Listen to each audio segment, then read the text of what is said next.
Continuamos en Voces de Esperanza y bueno, tenemos en la línea telefónica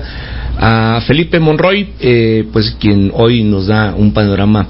de la presentación de la encíclica Magnificat Humanitas del Papa León XIV. Felipe, adelante, buen día. ¿Qué tal, amigos de Apostolicus, aquí en Radiorama de Occidente, Apostolicus Radio, en este programa Voces de Esperanza? Pues bien lo dices, esta semana no podemos hablar sino de otras cosas a propósito de la presentación de la encíclica del Papa León XIV, Magnificat Humanitas. La verdad, voy a ser bastante honesto, creo que es una encíclica que necesita ser digamos, atendida muy lentamente, muy poquito a poco, porque de repente, y esto lo advierte justamente la propia encíclica, nos aceleramos tratando de entender todo de un golpe, y la verdad es que esta encíclica, como dice el clásico, vale bibliotecas. Cada uno de los numerales de los que está constituido esta encíclica, pues invita a reflexionar profundamente sobre diferentes aspectos de la realidad y del itinerario que la Iglesia Católica Universal ha tenido a lo largo de estos 135 años, digámoslo así, desde la encíclica Rerum Novarum del Papa León XIII, en donde se van dibujando los elementos de la doctrina social de la Iglesia, que el Papa León XIV nos dice, pues es una manera, es una actitud de mirar la realidad con un siempre espíritu dinámico de acompañamiento desde el orden social. La encíclica en realidad, insisto, es algo que necesitamos ir consumiendo muy poquito a poco. Tengo bastante desconfianza de los resúmenes inmediatos que se hicieron, porque lo hacen como de una manera muy simplista, y la verdad es que esta encíclica, Dios mediante, pues así como Rerum Novarum nos sigue sorprendiendo a 135 años de distancia, yo tengo mucha confianza de que Magnificat Humanitas nos siga sorprendiendo a esta humanidad y a la que siga, mucho más allá de los 100 años que Dios mediante, pues obviamente tenga la esperanza de la humanidad. ¿Qué quiero decir con esto? Que la mirada de la Iglesia sobre la realidad no tiene que agotarse de inmediato, no tiene que parecer que está dando una receta de algo, sino una invitación a mirar los procesos más complejos de la humanidad desde esta verdad que no es relativa. La verdad de la existencia humana es la encarnación, la voluntad de Dios en hacerse carne, y desde esa carne, ese hombre, pues además de caminar y abrazar y llorar y sufrir y padecer por la humanidad, pues se entrega justamente para salvación de la misma. Y esto, que es una realidad para los creyentes, para los cristianos, es el único núcleo esencial de la fe, evidentemente cristiana, pero además se actualiza la mirada sobre ese acontecimiento en cada una de las etapas de la existencia humana. Es decir, que así como cuando hubo las primeras aproximaciones político, culturales del Renacimiento, pues evidentemente la verdad ahí estaban para iluminar esa condición. Después, en la Revolución Industrial de hace 2 siglos, evidentemente la verdad estaba allí para poder iluminar esa realidad. Y ahora que nos enfrentamos a una nueva realidad con una dinámica en la que la propia verdad, el propio lenguaje está siendo retado o sometido a nuevas dimensiones, pues la verdad aquí sigue, está entre nosotros, el Verbo encarnado acompaña a esta humanidad, y la Iglesia, desde la autonomía de su mirada, pues puede acompañar y debe acompañar a esta humanidad frente a estos grandes desafíos. Yo quisiera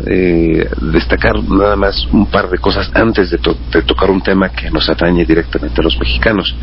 En la presentación de esta encíclica participó Christophe Hollá,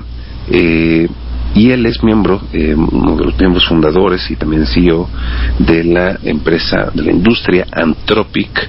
que es la empresa que está detrás de una de las inteligencias artificiales más poderosas que tiene el planeta, que se llama Claude AI o Claude IA. Y esta inteligencia artificial, además de que está siendo utilizada, es de las más populares y es quizá una de las más potentes herramientas actualmente,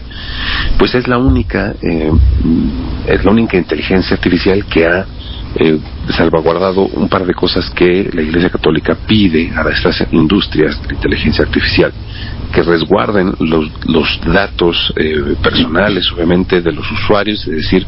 que no utilicen indebidamente los datos que uno está vertiendo sobre los comandos o los prompts de las IAs, que los resguarde, que no los utilice o no los mal utilice,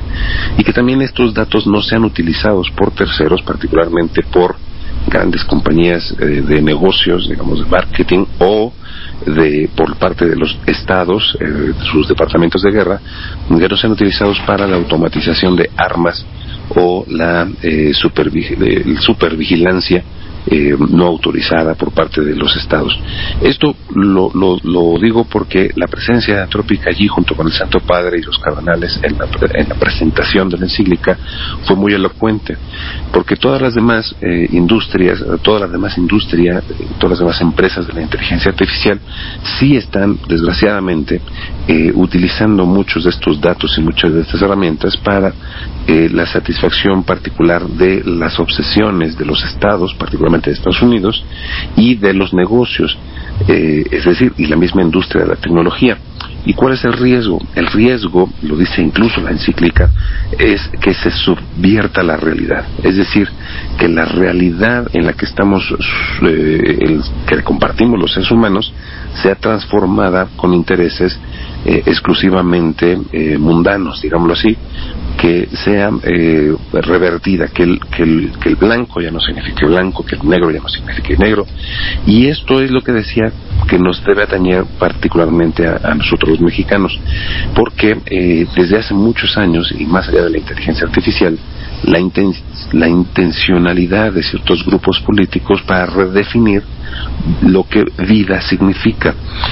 Vida hoy, por desgracia, en México ya no significa lo mismo para todos, y esto ha sido una preocupación grande porque a nivel político se ha estado instrumentalizando para poder garantizar la terminación de la vida de los seres humanos desde la gestación. Y esto, además de que se ha subvertido el sentido original de la vida, pues también pone en vulnerabilidad justamente a la humanidad, pone en riesgo a los seres humanos que somos. Y esto no es una cosa menor, porque imagínense ustedes que si la política en los últimos años en México ha estado trabajando fuerte e insistentemente con cambiar el significado mismo de cuándo inicia la vida y cuándo termina la vida humana, imagínense ustedes lo que se puede hacer cuando ya sea los estados o las empresas de intereses económicos e industriales exclusivamente conviertan todo el sistema cognitivo o nociológico o informativo o periodístico o democrático, conviertan todo ese sistema en una realidad en la que no se pueda aceptar que la vida inicia desde la concepción y termina en su muerte natural. Sí, las máquinas, sí Google, sí Grok, sí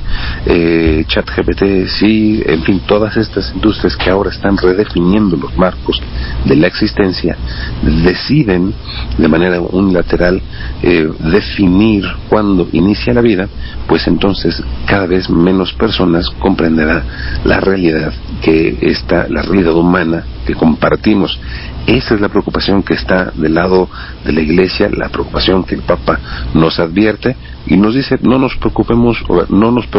solamente, ocupémonos en reconstruir. Por eso utiliza la figura entre construir la Torre de Babel y reconstruir la ciudad de Dios. La reconstrucción es un trabajo paciente, arduo, pero además que tiene que reconocer que los seres humanos somos eso, carne y hueso, con debilidades y falencias, pero también con un gran espíritu y un gran deseo de felicidad que Dios puso en nuestro corazón. Este llamado que hace el Papa y que a nosotros los mexicanos nos interesa tanto, pues justamente los obispos mexicanos lo recuperaron en su reciente mensaje a la sociedad para defender la dignidad humana en su inicio de gestación, porque la Suprema Corte de Justicia tiene o tenía, pues creo que ya se ha avanzado favorablemente en esto, tenía pues ya digamos aterrizada unas 3 sentencias que reconvenían reconvenían a los estados a desproteger la vida desde su concepción. ¿Cómo está esto? Es decir, los ministros de la Suprema Corte de Justicia querían que los legisladores en cada uno de los estados pues le quitaran la protección a la dignidad humana y a la realidad de la existencia de la vida humana, a su magnífica humanidad. Querían quitarle la protección que las leyes ya le habían conferido. ¿Y por qué querían quitarle esta protección? Pues porque tienen este interés de reconvenir a la humanidad a que su existencia no inicia en la concepción, sino que inicia en algún otro momento que le es mucho más conveniente para los intereses tanto económicos como políticos e ideológicos. Afortunadamente los obispos mexicanos están dando justamente este mensaje y la sociedad mexicana en general ha estado participando de una manera muy activa para decir que la vida humana no tiene por qué ser limitada por las convicciones éticas, políticas o ideológicas o intereses económicos de momentos muy concretos, sino que comparte la existencia real de la creación misma. Es decir, la humanidad, nuevamente, como nos dice el Papa León, está centrada justamente en este misterio de la encarnación, y nosotros, los seres humanos, para poder seguir acompañando a la humanidad en su magnífica existencia, pues no podemos relativizarlo. Pues amigos, ya les digo, la encíclica hay que consumirla poquito a poco, hay que dialogarla, hay que generar clubes de lectura, de reflexión, porque además no está hablando de algo que no nos atañe. Está hablando, como ya les decía, en el caso de la Suprema Corte de Justicia, del mensaje de los obispos, de la redefinición de nuestra existencia, está hablando de cosas que nos atañen en nuestro día a día y de nuestra realidad cotidiana. Entonces, pues nada, yo espero que aquí en Apostólicos podamos hablar largamente de la encíclica, pero también actualizar ese mensaje en cada una de nuestras realidades contemporáneas, en cada una de las noticias que tenemos que seguir abordando y hablando para poder dialogarlas y compartirlas como humanidad que somos, no como instrumentos de una tecnología. Pues amigos, este es el comentario y esperemos que el jueves próximo podamos estar ya menos roncos para poder compartir otras historias. Muchas gracias, Felipe Monroy, a quien agradecemos su participación este día, y pues que te mejores. Muchísimas gracias, un abrazo. Gracias. Nosotros continuamos en Voces de Esperanza, vamos a la pausa y regresamos. Síguenos en Facebook como Apostólicos. Busca, conoce, ama.